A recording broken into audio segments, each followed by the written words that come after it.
Welcome, ladies and gentlemen, to Tuesday Night Live podcast from the range with your host, John G. Johnson. Good evening, folks. It's John, the firearms instructor. I hope you're doing a wonderful today. After yesterday's beautiful return to making America great, Mr. Trump is in the White House now. He signed a bunch of executive orders. We're kind of excited about that. Well, if you don't know who I am, my name is John Johnson. I own and operate a firearms training facility in beautiful Cape Coral, Florida, that specializes in the first-time shooter, and the ability to make people become better shooters.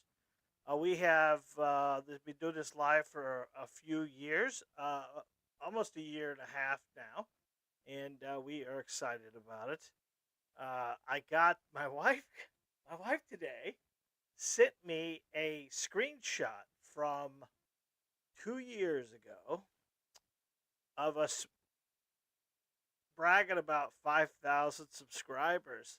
Yesterday, we got over 33,000 subscribers on our YouTube channel. And speaking of subscribe, if you have the opportunity, make sure you are hitting the subscribe button this evening. And go ahead and let me know if you can hear me, guys. Let me know if you can hear me and comment below. Hi, John. Okay, so we got Gavin 24, Ralph. Ralph, how you doing, buddy? And Gavin. Yeah, good to see you last month too, Ralph. Ralph was my icebreaker. He's from Antarctica, and Ralph came to see me last month and surprised me. Actually, he booked the class, didn't tell me he was coming. It was pretty awesome. I appreciate you, Ralph, very much so. So we have a good show tonight, and I have some great things. But before we start, I want to tell you guys about our books. We got that sale going on still, and we've been selling an awful lot of these books, and I want you to get advantage of it too. So we have a screenshot of our books. Let me show you that real quick. And there's 6 of them, I think, right now, and each one of these books are on sale for $1.99. And they are normally $3.99. And it's going to go back up in February. And you can go ahead and hit the description below and pick up one of these books. Now, to incentivize you to pick up one of the books, I want to give you a free book. So all you have to do is put free book in checkout when you are checking out, and you'll get that book for free. Now, you don't have to buy anything else, but if you want to support us a little bit, you can add a few more of those books into the cart, and you still get that $1.99 discount. So, what are they about? They're about grip and stance and trigger control and sight picture and sight alignment. We've taken each one of those and broke them down into a science that you can understand. They're not written in tough English. They're written in dumb firearm instructors English, and you'll understand. The cool thing about the actual ebooks is the ebooks themselves physically give you the ability to understand it by reading it. There's videos on our YouTube channel that match up to them, as well as you'll be able to do it at the range. So you get all 3 of them at one time. Now, Mr. Jacobs is in the back right now. He's doing a class for us this evening. We have a couple from New Jersey, and the only way they could do it is at 6 o'clock. So, Mr. Jacob, you'll hear some gunshots today, but that's part of the deal there. So, it's just what it is. So, I want to tell you about SpeakPipe. SpeakPipe is a way for us to communicate with each other and go ahead and ask a question each week. Okay, my phone's ringing. I apologize. I'll be right back.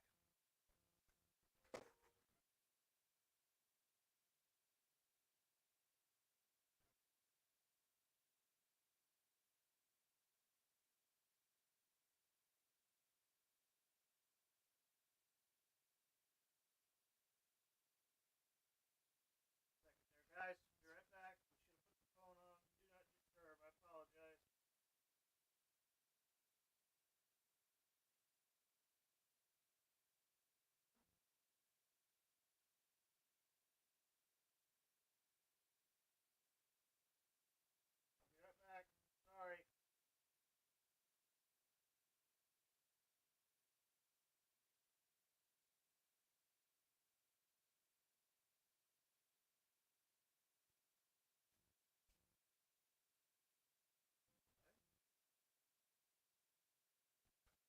There we go. What SpeakPipe does is it allows you guys to ask me questions each week, and we're going to do a question of the week, and we have one here right now from one of our people that watch our show, and it is Chris. So let me get Chris up here and let him ask a question. Make sure you can tell me if you hear this, guys. Is there any way to simplify all the crazy letters and numbers you see on the side of boxes of ammo? Even with 9mm just alone, there's so many different options. Particularly when I was a new shooter, it was quite intimidating standing at the counter looking at all the different options and trying to figure out which one to pick. I figured it out a little bit, but for the new shooters out there, maybe a quick guide would be a great help. Thank you so much. Well, thank you, Chris. That's awesome, buddy. That's a good Hi, question. this is Chris. Stop. Yep. That was a good one, Chris. Let me get back to the camera here, and we will answer that question for Chris. 1 second here, guys. Oh, so basically, Chris asked, what is the difference between ammos? What's the difference between a 124 and a 115 and 147 and Luger and they call 9mm a lot of different stuff. Luger, they call it 9mm ball ammo. They call it hard metal jacket, full metal jacket. There's a lot of different stuff. So let me try to explain the easiest way I can. There's the standard is 115, and the 115 is the weight of the physical bullet itself and the powder charge behind it. And then they have 124, which is what we use here at the range, which in turn is a little heavier bullet, which doesn't have as much muzzle flip. And 147 is even heavier, and it's normally used for shooting a suppressor or something like that. So pretty much the terminology, whether it be a 9mm Luger or 9mm MM or 9mm ball ammo, that's all the same. When they talk about 380s, there's a couple different ways. They talk about 380 ACP, then they talk about 380 or 9mm short, sometimes they use, or 380 Kurtz is another term they use. There's a lot of different things that they go by. But simplistically, a 115 would be hotter, 124 would be a little less. That's what we use mostly in training purposes. Make sure we get some comments going on. Nice hat. Thank you, buddy. Appreciate it very much. Yeah, Parabella is another one to use. It all depends on exactly where you are. Thank you, Ralph, for that, using that Parabella. These are all terminology you use. But 9mm, 9mm is normally a 9mm. And then there's 40 cal Smith & Wesson. And then there's 380 ACP. And ACP means automatic Colt pistol. So there's a lot of little terminologies to it, but basically they are all pretty close to the same. Will a 9mm shoot all three? Yes, they will. Sometimes the 115 is going to be a little snappier. 124 is a little less snappier. As a firearms instructor, we mostly use 124 for our purpose, because that 124 has a little less muzzle flip, especially for new students. New students really run into a problem of having some muzzle flip and things like that, so we try to keep it down as much as possible for them. So we're working on a lot of different stuff. We're working on grip and stance and trigger control, and muzzle flip shouldn't be one of the problems that they have, if that makes sense. Okay, thank you, Chris. Now, guys, you can actually do this. You can do this each week. I would want one of you, if you can, come up with a question, to go to the question of the week, and you could just go to speakpipe.com, John the Firearms Instructor, which will be in the link below, and you have 90 seconds to ask me a question. And we're going to be adding them into our live each week. Now, if we get two, we'll answer two. If we get three, we'll answer three. But I think it's a good way for us to communicate, my community and me, on what you have a question for. This could be a training question, like Chris. It could be an ammo question, or it could be almost anything, really. Don't ask me for the lottery numbers. I'm not going to know them. I don't, it's a shame I don't even play the lottery. Me and Miss Johnson don't play the lottery. We should, but we don't. Part of that game, I guess. I think one time when we got into the Powerball years ago, Heidi and I got four numbers at the Powerball, and it was like, $100 million or something like that. But there was about, I don't know, 100 million people that got four numbers. We got like $12 a piece, me and her. So it wasn't. We weren't rich over it. Let's just say that. So tonight's show is about safety or no safety. We're going to touch some feathers here. We're going to ruffle some today. And it's about loaded or unloaded. And I question every time someone comes to the range about what they plan to do at home. And basically what we're talking about is you're new to firearms and you bought a gun. Are you going to have it loaded in your home, or are you going to wait to load it till you need it? And then the second question would be safety or no safety. Now, let me explain to you what safeties go. Every firearm has a safety. You know where it is? You. You are the safety. You are the mechanical safety on the gun. You need to keep your finger off the trigger till you're ready to fire. Most people look at a firearm as a deadly weapon. And is it truly a deadly weapon? I would recommend no. What can it do without you? Can it load its own magazine? Can it rack its own slide? Can it pull its own trigger? And the answer is no to any of that stuff. So the question every firearm owner has to answer themselves, let's face it, they become with a lot of debate on strong opinions about this.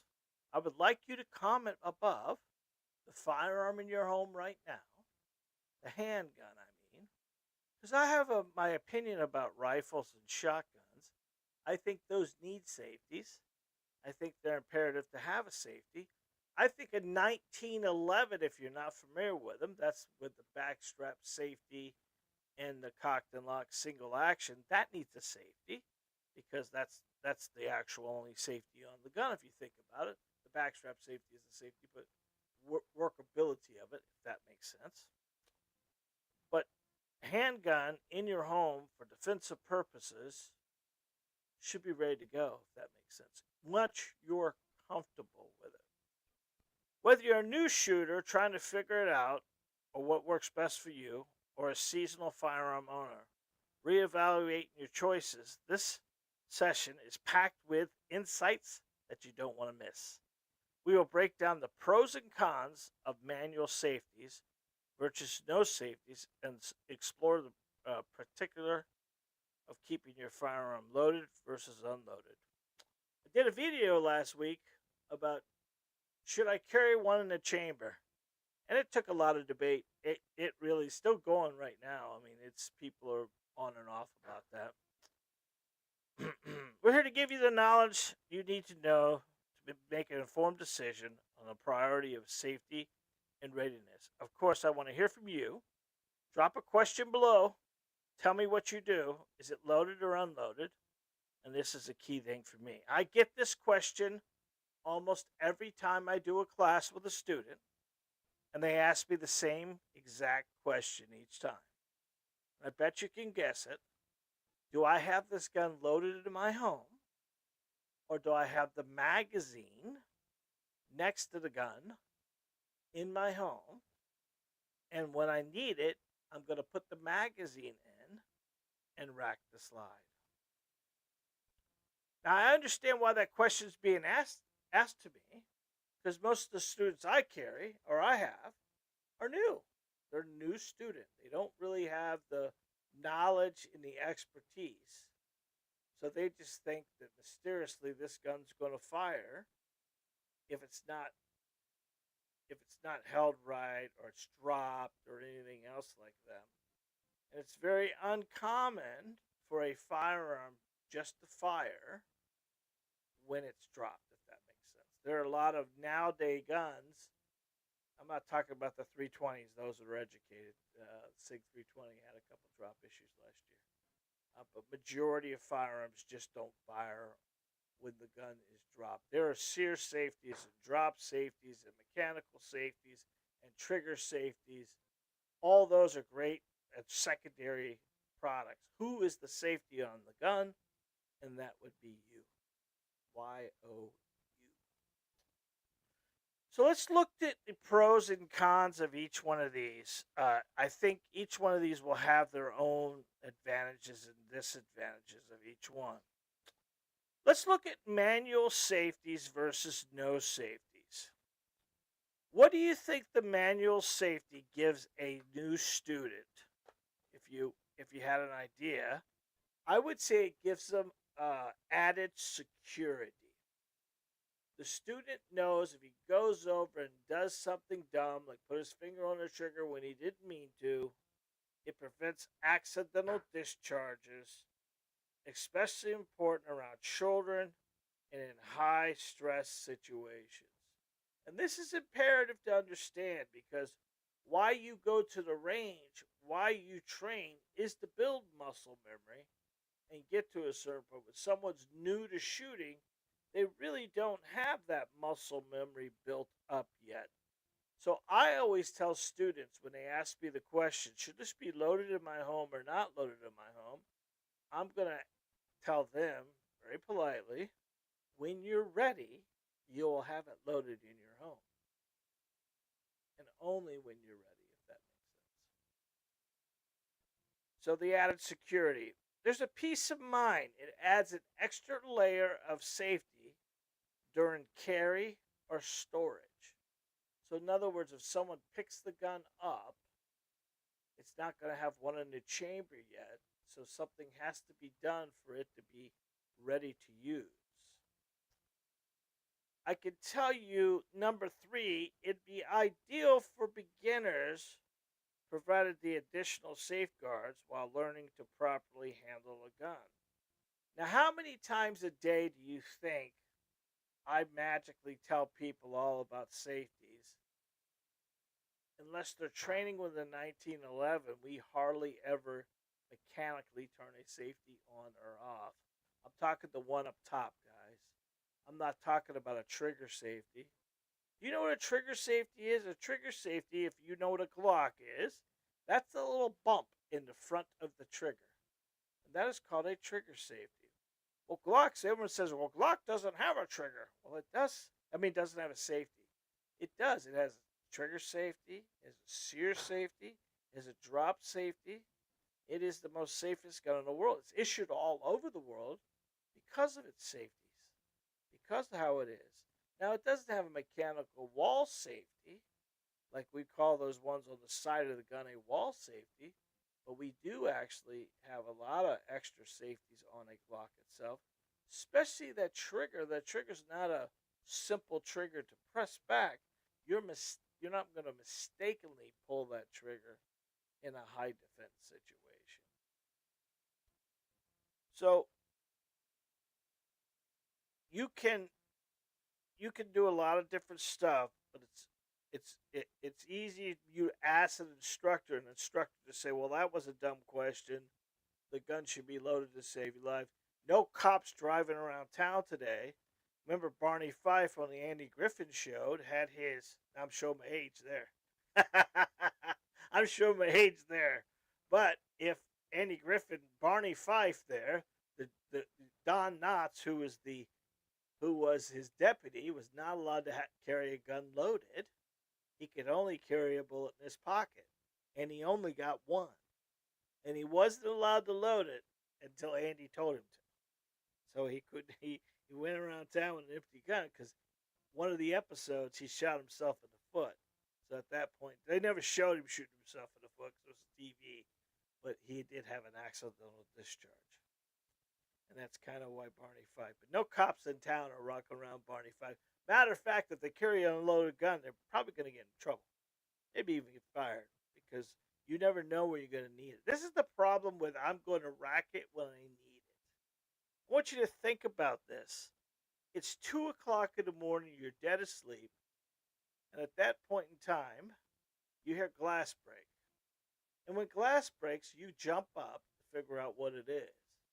Now, if you haven't been racking the slide and putting the safety on and taking the safety off and manipulating all that stuff, in a high stress situation, are you even going to remember to put the magazine in and rack it? Are you even going to remember to take the safety off? Now we're talking high stress, guys. We're not talking about going to the range and having this. You're having a jam at the range, it doesn't hurt your feelings. Having a jam in the middle of a critical defense situation, that could hurt your feelings bad. And you really don't want to get in a situation like that. So each time someone comes to the store and they say, can I or should I load this when I'm ready? Or should I load it at home? I would say when you're ready. That's kind of my deal. And then number 4, you can customizable training. You can encourage students to work that trigger on and off. If you must have a gun with a safety, then you must take that safety on and off every time you present it towards the target. That way it's part of your system. And that's what we do at the range. We build a system. We load the magazine, we rack the slide, then we'd have to take the safety off to engage the bad guy. And then when we're bringing it back, we got to take the magazine out, do everything else, and then turn the safety back on before we set it down. So then it's ready to go each time. And the more we do that, the more likely you'll realize this gun's not going to engage until I'm ready. Now, it's baby steps, guys. I've told you this many times before. You do it when you're ready. But keep in mind, somebody who comes and buys a revolver, there are safeties on revolvers, but there's not really a wall mechanical safety. The Heritage Rough Riders, they have a flip button safety. I don't know too many other revolvers that have a safety like that, but I can tell you the trigger pull on a revolver is the safety. Now you have a double action and single action trigger on a revolver. If you were to cock the revolver, that makes it a very light trigger.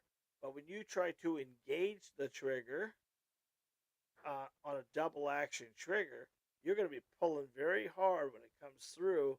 So again, you're not mistakenly pulling that trigger. So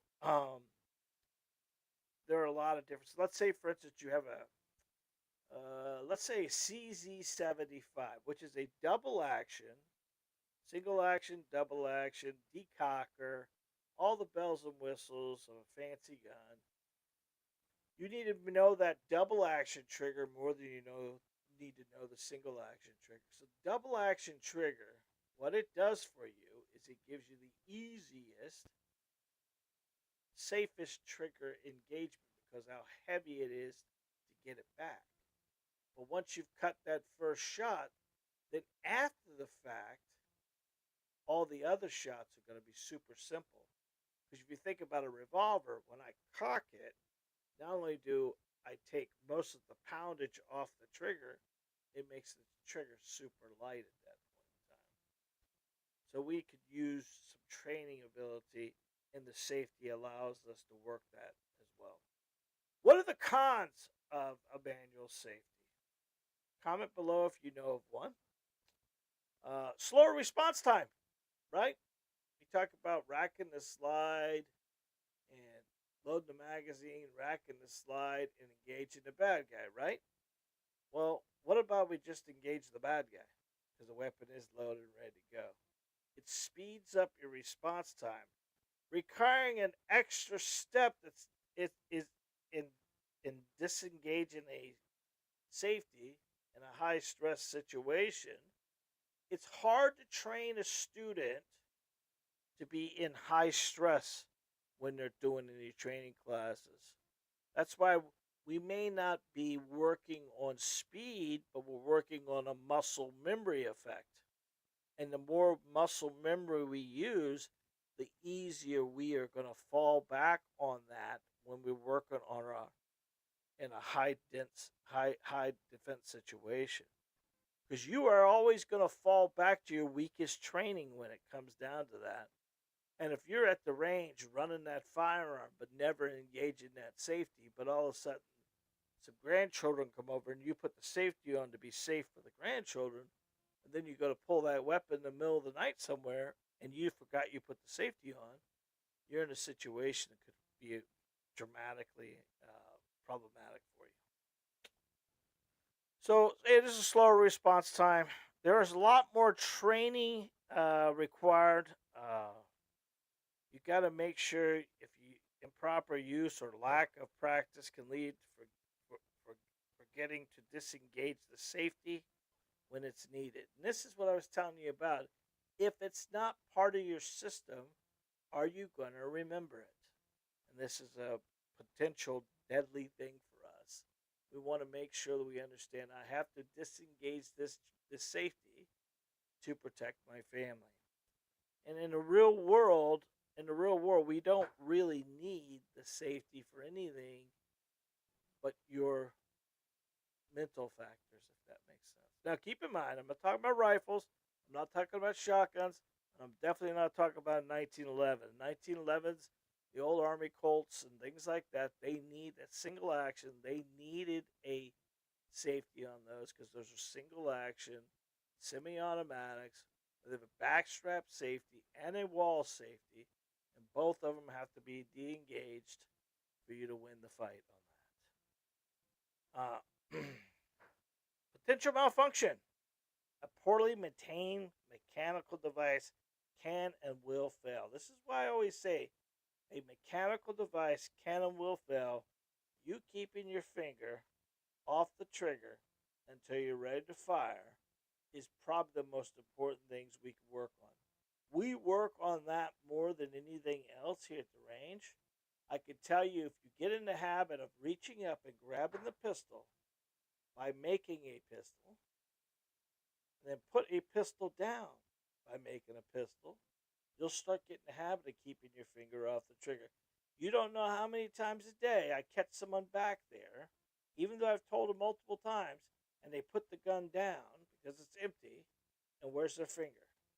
On the trigger. Where should it be? On the side of the weapon.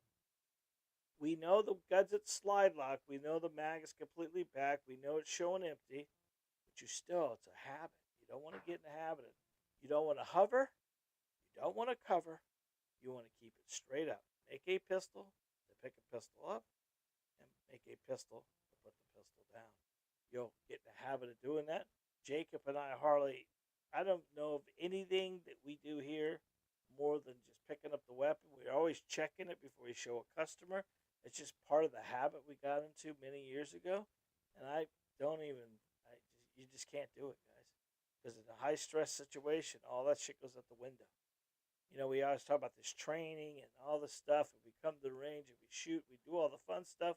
But at the end of it, it's all got to be that. Because in a real situation, your body is your body's a thing about wanting to be safe, and it wants to live. It wants to survive. So it's going to take everything it deems unnecessary in a high defense situation to get away with. It may be your vision. It may be your dexterity. It may be racking the slide. It may be pulling the trigger. It may be all that stuff. You know, we did a training class one time, and the guys were trying to explain to us it's hard to put people in a high defense situation, but it's sure easier to put them in some kind of fatigue situation. So they had our fat asses running around and shooting. Well, that didn't go real well. But then they did a neat little thing where they had us put our hands in a bucket of ice water. I want you to try this at home. I want each and every one of you to get to a situation where this is a real deal here. Put your hands in ice water, get a clock out, go 60 seconds. If you can handle 60 seconds, do a little bit more. I don't think you can handle 60 seconds, but do as long as you can. Now, the simple drill is take a magazine and some rounds. If you have dummy rounds, it'd be better. But if you have no dummy rounds, just take a magazine and the rounds. And then you're going to take that magazine and you're going to try to load those rounds in that magazine with your ice cold hands. And where you'd be able to do it before, you most likely can't do it now. It becomes so much more challenging for you. And then you want to try it again. Get rid of the magazine, get rid of the bullets, make sure they're not in the room anywhere you are. Now take your pistol out, right? Close it up, and then put your hands back in that ice water and give me a rack. Try to rack that slide. And you'll feel how challenging it is to rack a slide with cold hands. And this stuff happens all the time, guys. We want to get to that muscle memory so when things go down, we're not even thinking about it. You know, as a deer hunter, I don't wear earmuffs out to the woods, right? I want to be able to hear what's going on. But sometimes when you're out there in the woods and you shoot a deer, you realize, oh, that was loud. But when you shoot a deer inside your home, well, you shoot a gun inside your home, it's twice as loud. And when that goes off inside your home, twice as loud as anything else, what do you think that's going to do internally to your body? It's going to put you in a real adrenaline dump that you would not believe. And all of a sudden now you're breathing heavier. You've got some, your body wants to flee. It wants to escape. It wants to get the heck out of there. And it's going to put a lot of pressure on you. So all the stuff the tedious things we do, slow get, trigger engagement, racking the slide, load the magazine, all the things you think you're going to be able to do in a timely manner goes out the window in a high stress situation. That's why we don't need hurdles. We don't need hurdles when we're ready to load the pistol for our defensive purposes. Why is the weapon in the home? It's your tactical advantage. It's the thing you need to defend your wife, your family, your loved ones, your kids. Why wouldn't it be loaded?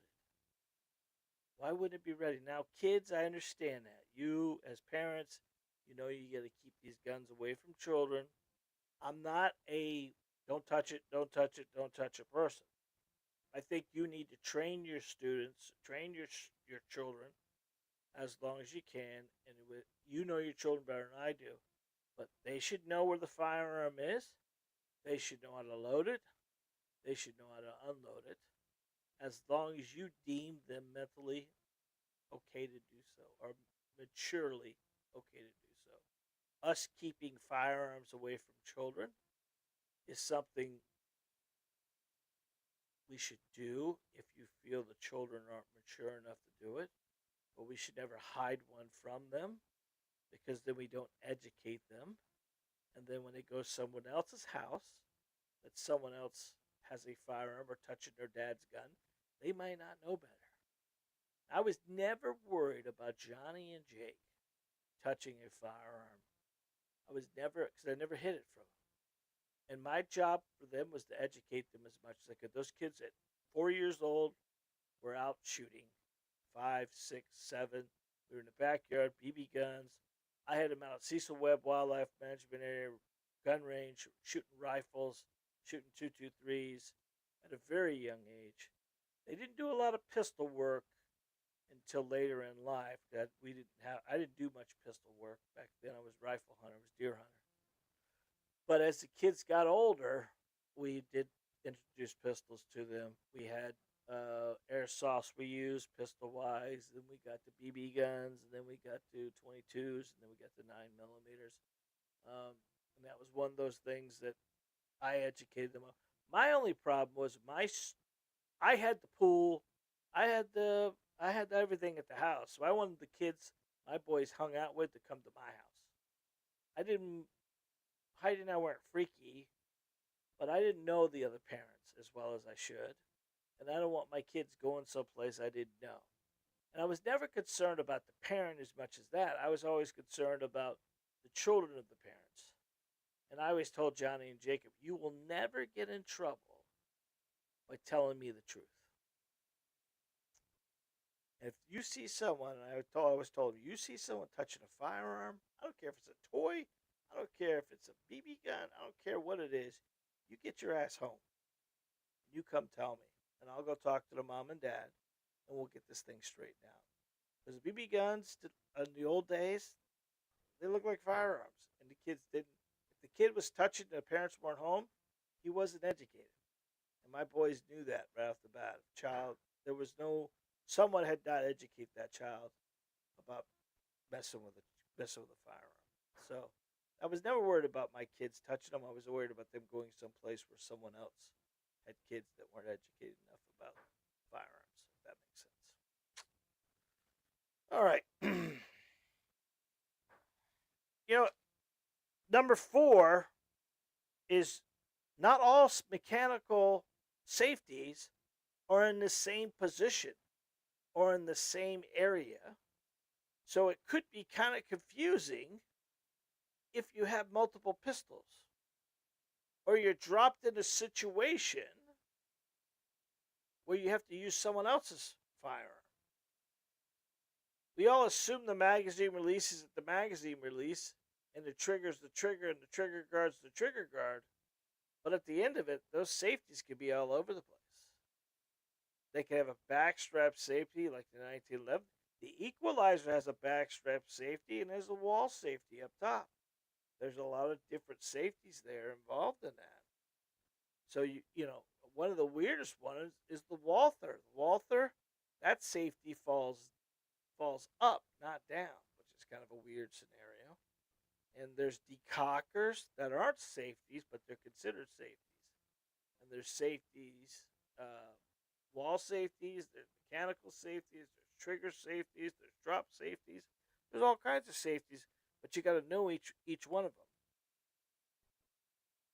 So no safeties. The Pro would be a quick access. There is no quicker than what you've got there. You got the threat, you got going on, and boom.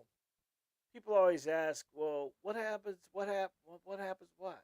I mean, if the gun's put in a safe next to the bed, but you only have access to it with a button pushed or a key,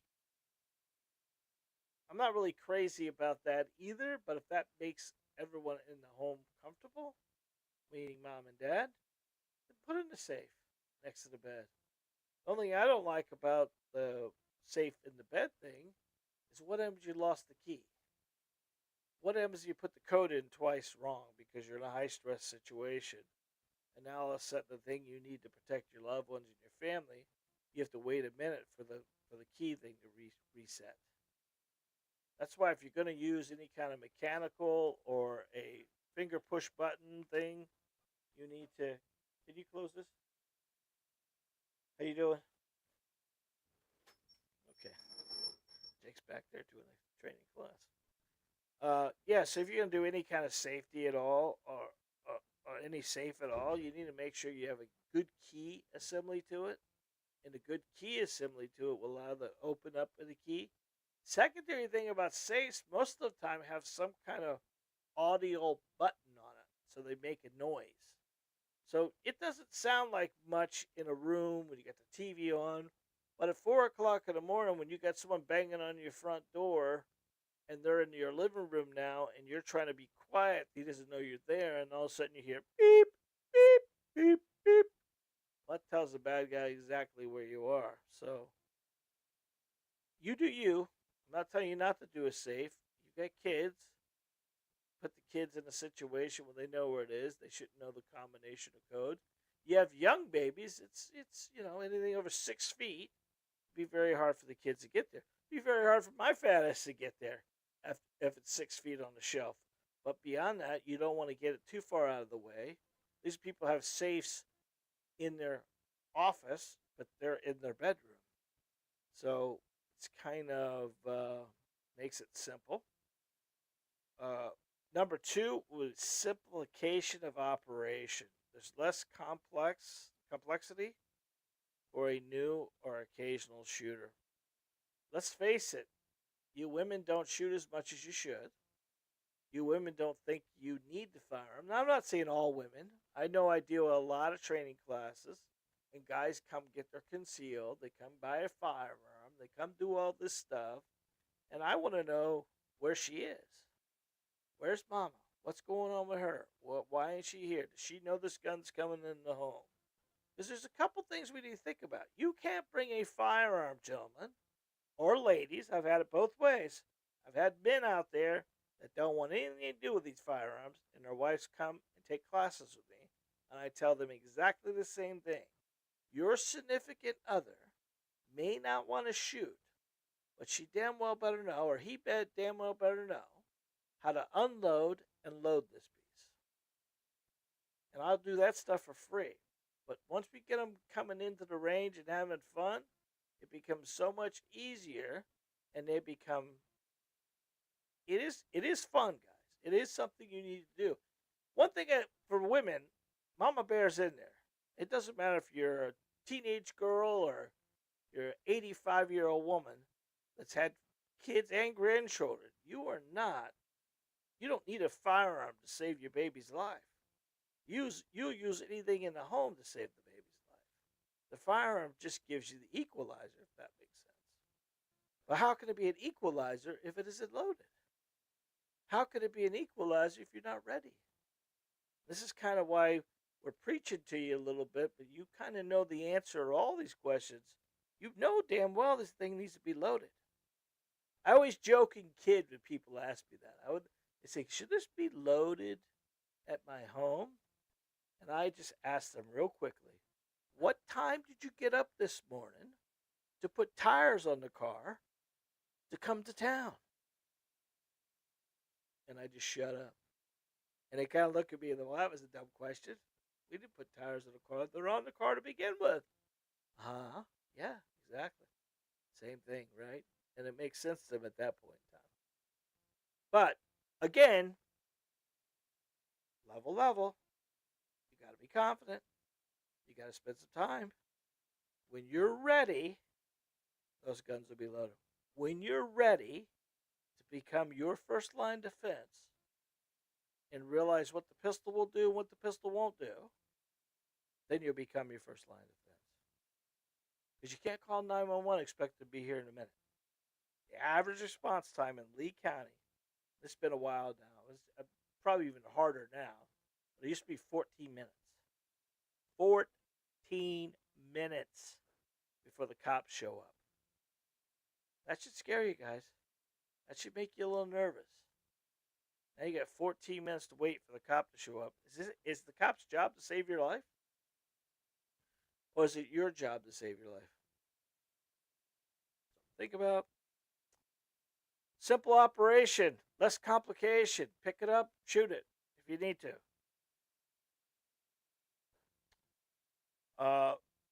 Making sure you're handling the gun safely. I mean, these are things you've got to reliance on a safe gun handling.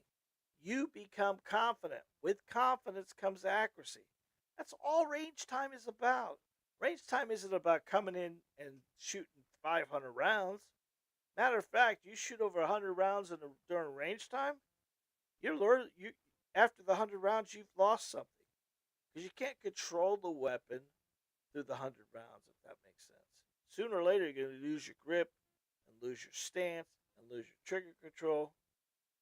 And then it's just a simple, streamlined design. Everybody in the home, once you're comfortable with everybody shooting, should know that weapon is loaded. There's not a safety for one of you and not a safety for the rest of you.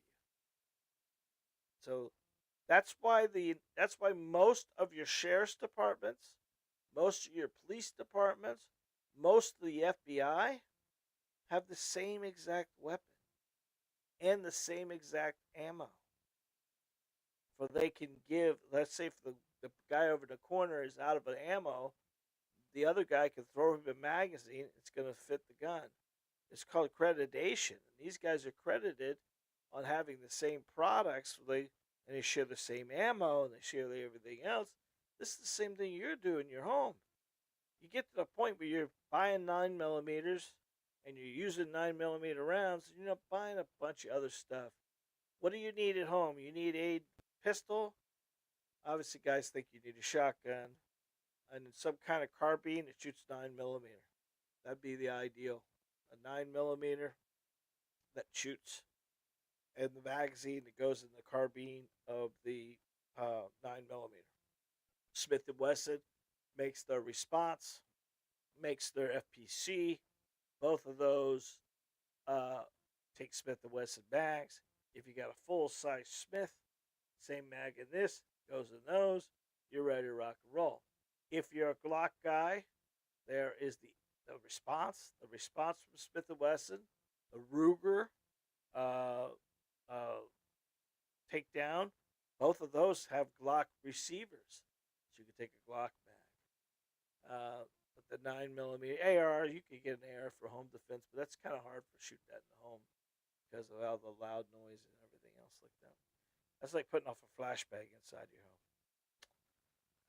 So no safety. What's the cons? Higher rents of accidents. Now I don't. I put this on there because I think the higher risk of accidents without a safety, any negative discharge or increase the chance of accidental discharge. I think if you don't educate yourself well enough with anything, it will be a con, especially a firearm, because there's only one way for that bullet to come out of that weapon is for you to pull the trigger. I mean, you can rack the slide, but I mean, when you're engaging it doesn't really. They've done a lot of drop tests on a lot of different firearms, a lot of revolvers. Technically, the revolver, you could have a drop issue on that if it was an older revolver. Rifles, you can have drop issues with. Shotguns, you can have drop issues with. Semi-automatic pistols, in in theory, now there's always a chance for something to happen somewhere along the line, but there are bar safeties and sear safeties and drop safeties throughout in all the world, and that is why years ago, when they brought the Glock into the industry, it went for police first because they were worried that the revolver, the Glock, would just fire on its own, and they had to prove it with the drop safeties and the sear safeties. Unlike a revolver, if those guys were in a scuff or something like that, that revolver, if cocked, could drop and discharge. So there was a lot less accidental discharges when the guys went to the Glock. Even though the revolver had a longer trigger pull, the actual discharges went down due to the fact that most of your discharges were caused from a drop of a firearm from a holster or putting the gun back in the holster, where the semi-automatics blocks like that had a 10-pound trigger pull at one time, and at that point in time it was almost impossible for that thing to fire by just dropping it. Cons are it increases stress risk, right? I told you about a high pressure moment. The task of taking a safety can lead to unintentional firing. There's not ideal for all users. Family with children or inexperienced users may feel less confident, and it's less forgiving, requiring a high level of continuous training and discipline. Not loaded. Loaded, I mean, excuse me, I'm sorry about that. Immediate readiness. That means now. You need it, it's ready. Go. Right? No issues. Quick access to emergencies, no delays in the chamber and year round. Defensive advantage, right? We carry a weapon for one or two reasons. We carry a weapon to defend our family and a tactical advantage. If you have to rack a slide in the midst of all that, it becomes less of a tactical advantage and more of a hazard for us. Think about this. I just did a YouTube video of should I carry one in the chamber? And I'm getting a lot of feedback from that, a lot of comments about I never carry one in the chamber. I always carry in my pocket, but I don't carry one in the chamber. My question to you, if you're in a critical defense situation, let's say you get your wife, your kids, and now all of a sudden you've got to push this guy off, gather up your children to put them behind you, Now you've got your hand on this guy and you got your hand on your children. How are you getting that gun out and racking the slide? It just puts you way behind and way behind. People don't think about what ifs, right? And it's important that we start thinking like that because in Florida, a large percentage of it, myself and a lot of other people, don't carry a gun on their side anymore. Most of us are carrying pocket guns. And those pocket guns, people a little nervous about putting a gun in their pocket and not doing anything else, as they're always concerned. Now, I'm 57 years old. I think, yeah, I think I'm 50. Yeah, I'm 57.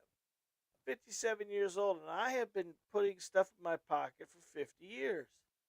So when I started carrying in my pocket, which was many years ago, I claimed that right pocket, my gun pocket, and I never put anything in that pocket. My wallet's in my left pocket, my keys go in my left pocket, my cell phone goes in my left pocket.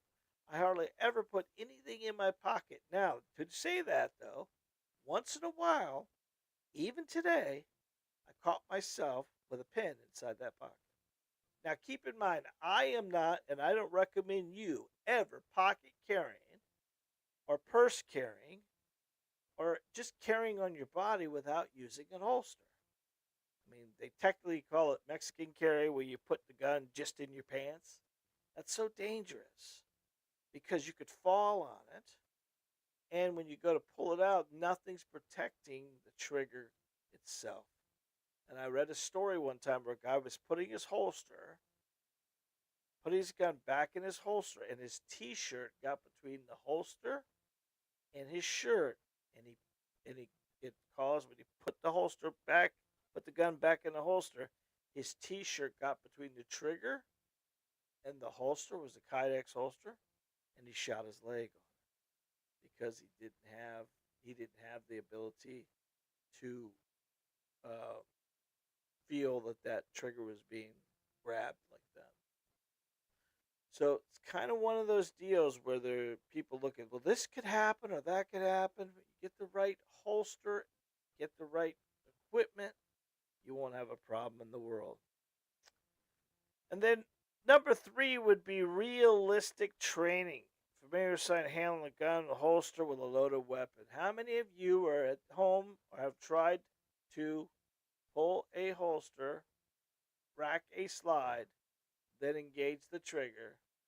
There's some time involved there and some manipulation of the firearm versus coming out of the holster in a low and ready situation and engaging the target.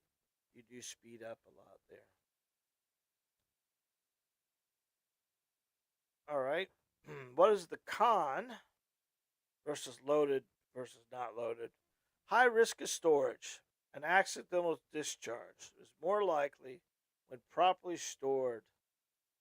This means if someone went in your safe that you didn't know and was grabbing the weapon, they would have seen. Now, keep in mind, if I'm storing a weapon in a safe, they're not loaded. I'm talking about the one next to the bed, if that makes sense. I'm talking about the one you're carrying. I'm talking about that stuff. If I have a gun in a safe, except the one next to the bed, if that makes sense. Like if I had a safe like these two safes behind me. If I had those in my office, nothing goes in these safes that are loaded. There's nothing going to be in these safes that are loaded. So if someone were to mistakenly go in there and pull the trigger, nothing would fire. But the one next to my bed, the one I need at night, the one I'm going to use in a high defense situation, you damn well know it's going to be loaded. Because I don't have time. Fat guys can't run hurdles. And it becomes so much more. We don't need the hurdle in a high defense situation. We just need a weapon that's going to work and protect us. All right, what's the next one here? Well, I put this in because these videos go all over the uh, world, basically. But you could have potential legal issues if some jurisdictions keeping a firearm loaded may violate local laws. Not in Florida, obviously. Not in most places in the South, but there are places in the United States where if a bad guy came in your front door, you got to go out your back door. You can't defend yourself. But because these videos are all over, the United States and Germany and places like that, that we have to put that in potential legal issues. You know, if you got friends and family, you got some babysitter, and he lets the boyfriend in the house. There could be options for that, but that means you were lacking the security to have the firearms out in public where someone can get to. It increases your responsibility, obviously. I mean, that's one of those deals. There becomes the civil lawsuits and things like that. Um, you know, that's kind of something you need to think about. When the weapon is not loaded, the pros are that it's safer to store, it's more secure, and you have a peace of mind. I don't know how you can have a peace of mind having a loaded gun, an unloaded gun in your home when you bought it to protect yourself, but I got to be on both sides of this thing. The cons of not having it loaded, you know that slower response time, stress induced error. This is key, man. This is key. Stress induced error, because if you're not manipulating that safety all the time in a high stress situation, you may forget it. Uh, reduce practicability, meaning the firearm isn't ready if you needed it. It negates the purpose of having self-defense weapon. Should you have the weapon loaded or not? I'd love to hear from you guys to find out, are you loading them? Are you not loading them? What are you doing? Are you carrying your pocket? Are you not carrying your pocket? Now, keep in mind, we're live tonight, but this video goes on forever as far as on the internet. You can respond to those comments, and I respond to them as it goes. I'm always wanting to do that.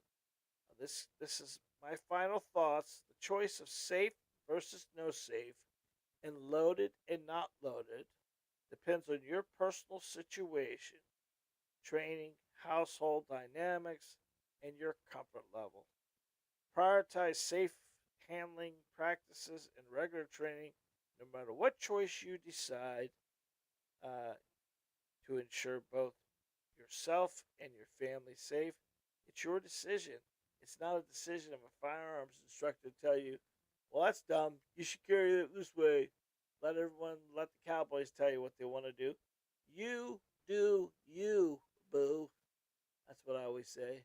And at that point in time, whenever you're ready, when you are ready to become your first line of defense, you'll hear this. It'll make sense. Did you get up this morning and put tires on the car to come to town? Or are they already on the car? Is the fire extinguisher in the kitchen and the powder that goes in the fire extinguisher sitting next to it on the counter? Those are silly questions. But the way you got to think about it is the way you got to look at it.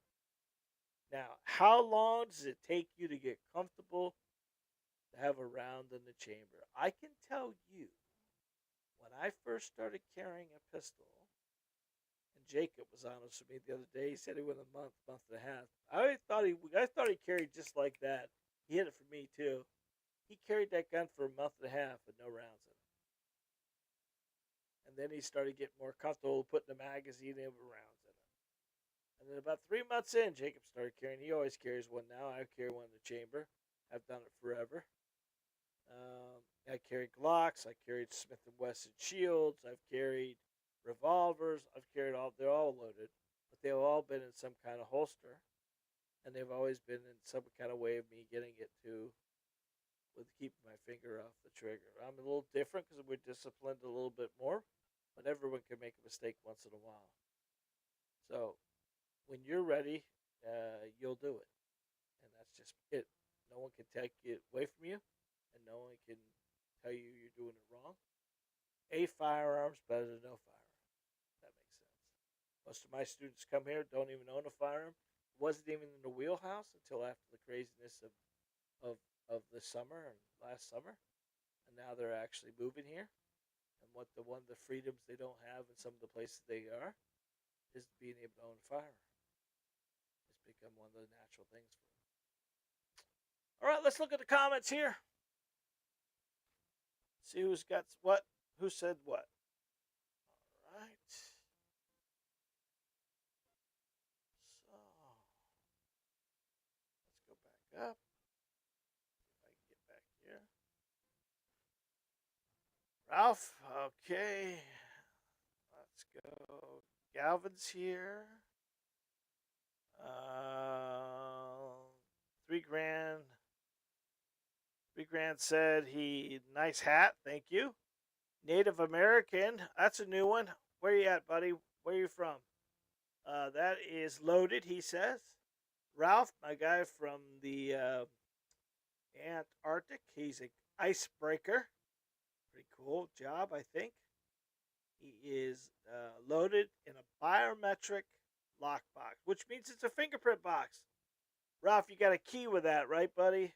Because one of the things I can tell you is biometric works wonderful. It did on our phones. Remember our cell phones had the fingerprint thing? How well did that work on your fingerprint on your cell phone? Half the time. So I would recommend if you're going to do biometrics, and it's very popular, they still haven't got to 100% yet. So make sure you have a key next to it.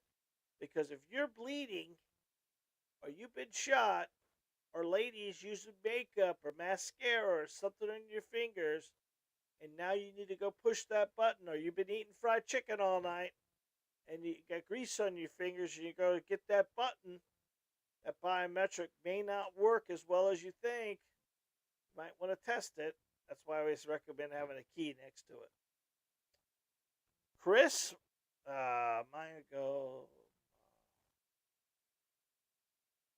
Brett has a 92 FS. There we go. Double action, single action, safety off, rely on the heavy trigger. That's great, Chris. That's great. So he has a Beretta 92 FS. It's double action, single action.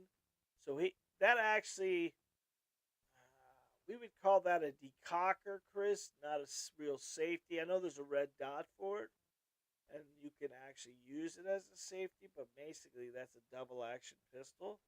So technically, you're doing exactly right. For carry purposes, we would probably put that safety on and take it off like a 1911, but you definitely would be pulling heavy, Chris, on that first trigger pull. Then all the rest of them would be super light. Very nice, Chris. Oh, Ralph, you got a revolver. What is that? What caliber is that, Ralph? The revolver, Ralph. I'm more than 8 rounds in the cylinder and 1 in the chamber. 8. Is it a? Yeah, well, it could be a 357. I've seen 357s in there. You don't be using no 22 in Antarctic. Those bear gun. You know, a bear gun in Antarctic is either a big gun or a small 22 that you shoot your buddy in the leg and you run away from the bear. So it's either you or him. Casserole Girl. Casserole Girl has a Smith & Wesson bodyguard loaded in a Hog Kydex holster. Very cool. That's awesome. Is that the new bodyguard, Casserole Girl? Or is that the old bodyguard? And the new bodyguard, if it's the old one, you need to check out the new one. The new one's 12 rounds and 10 rounds. So it's kind of cool. Totally different trigger than the old one. The old one, oh, you got to try it, girlfriend. I'm telling you, you'll fall in love with that thing. I let Jacob shoot one. I bought his Ruger Max back, and now he's getting one of those in a little bit here. Key. Okay, Ralph said he's got a key and keypad. You need to have it checked to it opens slightly on a gas ramp. Oh, that's cool. Yep. So his when he pushes the button, it opens up quietly. That's awesome. Taurus 608. Yeah, that's a big fan of Smith & Wesson. Yeah. All right, that's a good one.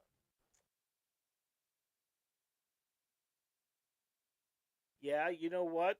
Casserole Girl says it's an old one, but she loves that double action trigger. I'll give you a tip for that if you want to know it. Is instead of pulling through the trigger all the way, look at the back of the firearm and you'll see that hammer come back about halfway. And just about a halfway, you'll feel it get a little light on you. And that's called staging the trigger.